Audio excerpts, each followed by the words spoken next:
নমস্কার, আমি অভিষেক নাগ প্রাণ গ্রোথ ফার্মের গাইড অ্যান্ড কনসালট্যান্ট হিসাবে আছি। ঝাড়গ্রামে এই ফার্মটা গোপীবল্লভপুরে।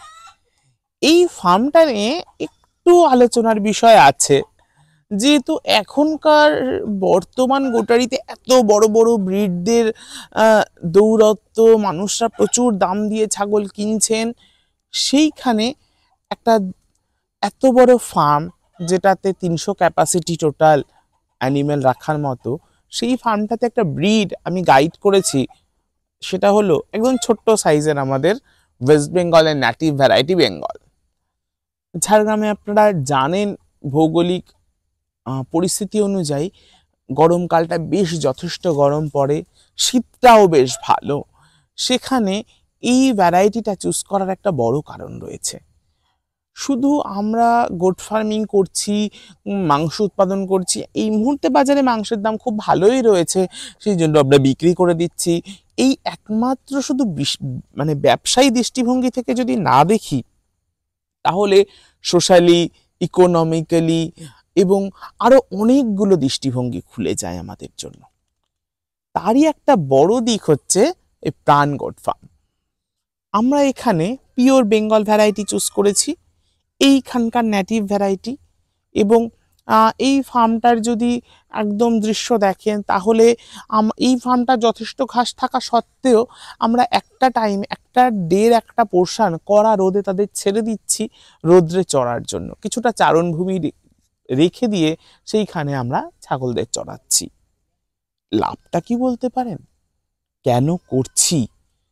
স্বভাবত আমাদের সাধারণ মাথায় আসবে যে প্রাণীটাকে মাংসের জন্য পালন করি, তাকে আটকে বেঁধে কেন রাখছি না, কেন প্রখর রোদ্রে তাকে পাঠানো হচ্ছে?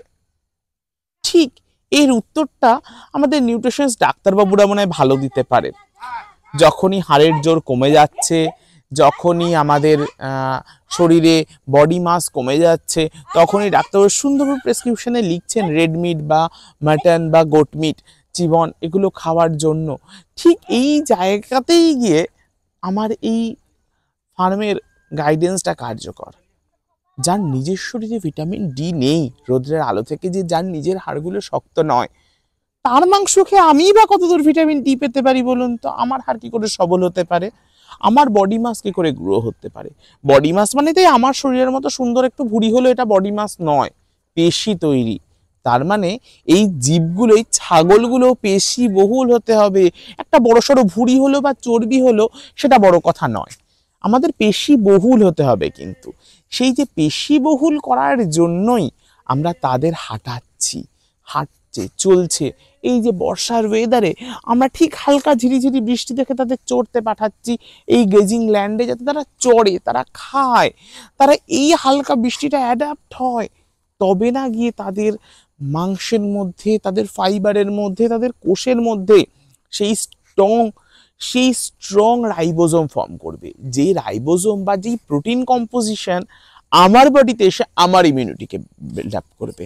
ফ্লু থেকে উঠলো কেউ, তাকে আমরা বলতে পারি যে ফ্লু থেকে উঠলে আমরা তাকে বলতে পারি যে আমরা তখন যে এই মাটনটা খেতে পারেন আপনি, যার ফলে আপনার ইমিউনিটিটা ডেভেলপ করবে।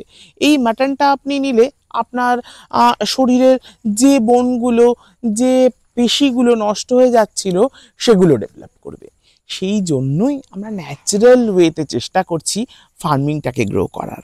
এই ন্যাচারাল ফার্মিংটার একটা বড় অ্যাডভান্টেজ রয়েছে, যে শুধু বিক্রি নয়, শুধু সেল আউট নয়, আমরা তার সাথে সাথে পুরো হেলথ সিস্টেমটাকে বদলাতে পারি। রোদ্রে ঘুরে ছাগলগুলোর বডিতে ভিটামিন ডি আসবে প্রচুর হারে।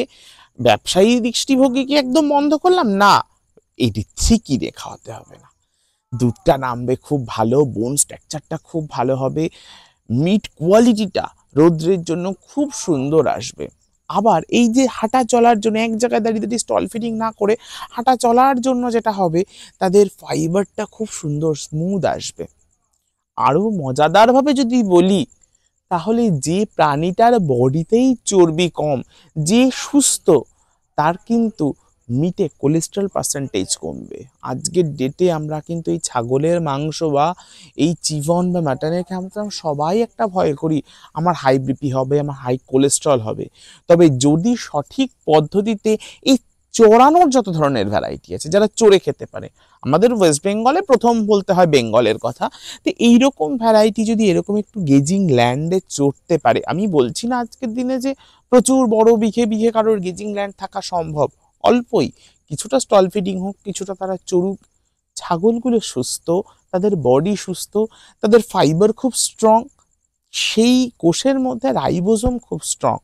এইভাবে সুস্থতার দিকে যদি এগোই, আর্টিফিশিয়াল অ্যান্টিবায়োটিক যদি সত্যিই খুব কম ইউজ করি, আমরা ন্যাচারাল গ্রাস থেকে যদি তাদের ক্যালসিয়াম, প্রোটিন, সমস্ত সাপ্লিমেন্টারি ন্যাচারাল গ্রাস থেকে দিতে পারি, দানা খাওয়ার থেকে যদি দিতে পারি, তাহলে কিন্তু টোটাল সিস্টেমটা ন্যাচারাল হয়। এবং যার ফলে আমাদের এই খাওয়ারটা, এন্ড প্রোডাক্ট তো খাওয়া, এন্ড প্রোডাক্ট তো আমরা খাচ্ছি, এই খাওয়াটা যেন সঠিক হয় এবং এদের মিট টেক্সচার থেকে, মিটের গুণাগুণ থেকে ভীষণ ভালো একটা ভবিষ্যৎ এগোতে পারি। আর ব্লাড সুগার, হাই কোলেস্ট্রল পেশেন্টকে বারবার ডাক্তার প্রেসক্রিপশনে মাটনটা বাদ এটা লেখার দরকার নেই, এটা আমাদের ভাবার দরকার নেই। এবং যারা নতুন আপকামিং ফার্ম করতে চাইছেন, তারাও কোথা থেকে মাদার স্টক নেবেন, কিভাবে বাচ্চা নেবেন, এই জিনিসগুলোর দিকে যদি একটু খেয়াল করেন, তাহলে যার মাদারের ন্যাচারাল ইমিউনিটি খুব স্ট্রং, তার বাচ্চা থেকে আপনারা ফার্ম করতে গেলেও একটা বড় ধরনের লাভ্যাংশ পাবেন, যেটা আমি এখানে দেখতে পাচ্ছি, যেটা আমি এখানে স্টার্ট করতে পেরেছি। ন্যাটিভ গোট আমি এখান থেকে কালেক্ট করে এই ফার্মটা স্টার্ট আপ করে যেটা বেনিফিট আমি পাচ্ছি, সেটা কিন্তু আরেকজন এক্সপার্ট পেতে পারেন, একজন ফার্মার পেতে পারেন, একজন ভেটেরিনারিয়ান পেতে পারেন। এই জিনিসগুলোর দিকে যদি একটু একটু করে খেয়াল রাখা হয়, আমার মনে হয় ভবিষ্যতের দিকে একটা ভীষণ বড় পদক্ষেপ আমরা এগিয়ে যেতে পারি, অনেক বড় পদক্ষেপ ভবিষ্যতের দিকে আমরা নিতে পারি। Next, all goat farmer, expert, veterinarian, যারা অ্যালাইড ফার্ম ওয়ার্কাররাও, প্রত্যেকের জন্য এটা একটা মেসেজ যে আজকে এই ডেটে, আজকে এই ফার্মটার নিচে দাঁড়িয়ে আমি বলছি যে আমি এই বেনিফিটটা দেখতে পেয়েছি।